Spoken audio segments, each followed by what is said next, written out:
Deuxième partie de cette vidéo consacrée à la respiration. Nous n'avons donc pas besoin de beaucoup d'air pour chanter, mais de pression d'air.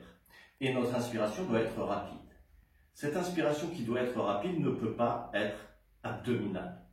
Je l'ai écrit dans un long article que je vous laisse lire, je mettrai le lien en dessous de cette vidéo. La respiration dite abdominale, c'est une magnifique respiration de confort, de plaisir, de détente lorsqu'on est allongé ou éventuellement assis. Mais debout, nous ne pouvons pas respirer de façon abdominale. Les contraintes de la station debout nous empêchent d'avoir cette respiration dite abdominale. D'autant que de toute façon, elle n'a d'abdominal que le nom. Comme vous le savez, il n'y a pas d'air dans le ventre, les poumons sont dans la cage thoracique, l'air il va bien dans la cage thoracique. Donc la respiration abdominale, c'est pour la détente. Pour le chant, je vous conseille moi une respiration costo-diaphragmatique. C'est-à-dire, après que j'ai fini de vider l'air, au lieu de faire, comme j'ai appris, tout relâcher, regonfler le ventre, ce qui creuse la cage thoracique, ce qui déforme l'abdomen et ce qui est esthétiquement assez discutable, vous en conviendrez, à la fin de mon expiration, je continue de repousser le sol, je garde mon bassin légèrement redressé, je garde une tonicité dans la ceinture abdominale et dans le périnée et je laisse revenir l'air simplement là où il doit revenir, c'est-à-dire au niveau costo-diaphragmatique. Je vous le refais. Et non pas. Parce que quand je fais ça, je suis obligé de rebâtir ma posture derrière.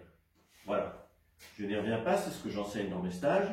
J'en profite pour faire un peu de teasing. N'hésitez pas à venir travailler avec moi-même et mon collègue Jean-François Robineau, psychomotricien, chanteur, avec qui j'ai non pas réappris à respirer, mais compris qu'il y avait diverses techniques respiratoires, que certaines étaient parfaitement adaptées à la pratique du chant et d'autres moins.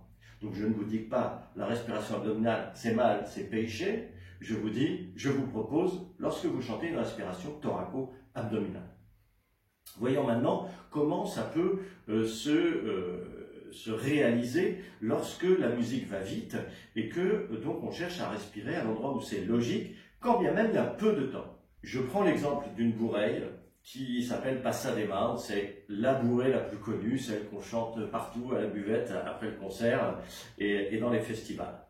Je vous fais d'abord une version, on va dire, traditionnelle, entre guillemets, c'est-à-dire une version où on respire quand on a besoin, quand on ne peut plus faire autrement. Donc, Passate maio me mari de così bene vos convida, passate maio me mari de così bene vos convida, si volez dansa venes me beire, si volez manza venges qui espace, si volez dansa venes me beire, si volez manza venges qui espace. J'exagère un peu le trait évidemment, hein, mais on entend quand même souvent ce genre de respiration où on va le plus loin possible puis on respire n'importe où. Je vous fais la version telle que je considère moi qu'elle est plus efficace, plus organique. Encore une fois, chacun son interprétation. Passate maio me maride, così bene vos convida. Passate maio me maride, così bene vos convida. Se volez dansa venes me beire, se volez mansa venges si espace. Se volez dansa venes me beire, se volez mansa venges si espace. Voilà, ça marche, je vous assure. Lorsqu'on fait danser des gens et qu'on a une respiration entre guillemets impeccable, précise, là où il y a des virgules, des espaces, des articulations musicales ou sémantiques, ça ne coupe en rien le flow musical. Deuxième exemple, venu du classique, celui-là, prenons le troisième Lied de Dichterliebe de Schumann, qui s'appelle Die Rose, die Lilie, die Taube, die Sonne.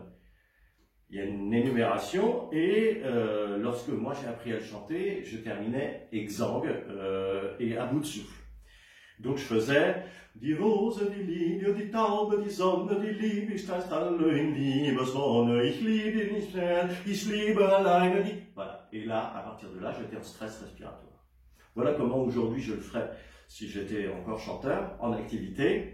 Die Rose, die Lilie, die Taube, die Sonne, die liebt dich fast alle in Liebeswonne. Ich lieb sie nicht mehr, ich liebe alleine die Kleine, die Reine, die Feine, die eine. Sie selber alle Liebe wohne, ist Rose und Lilie und Taube und Sonne. Ich liebe alleine die Kleine, die Feine, die Reine, die eine. Voilà, je je me suis un peu trompé sur la fin parce que ça fait quelques années que je n'ai pas chanté ça. Voilà, et je pourrais prendre aussi l'exemple de l'air du Champagne de Don Juan. Voilà, évidemment il ne s'agit pas d'une règle absolue, évidemment si vous avez l'habitude de transmettre ou de chanter un chant avec vos respirations à vous, vous n'êtes pas obligé de tout changer parce que Maestro Penno l'a dit, mais je vous engage au moins à faire l'essai et à sentir à quel point ça donne, 1, de la stabilité rythmique, 2, de la tranquillité anatomique, et 3, quelque chose de très organique pour les personnes qui vous écoutent. Je vous remercie de votre attention et je lirai avec plaisir vos commentaires sous la vidéo ou sur Facebook ou sur mon blog où il y a mille moyens de communiquer et pas seulement pour dire je suis d'accord ou je suis pas d'accord, mais j'ai des questions, j'ai des observations. À très bientôt.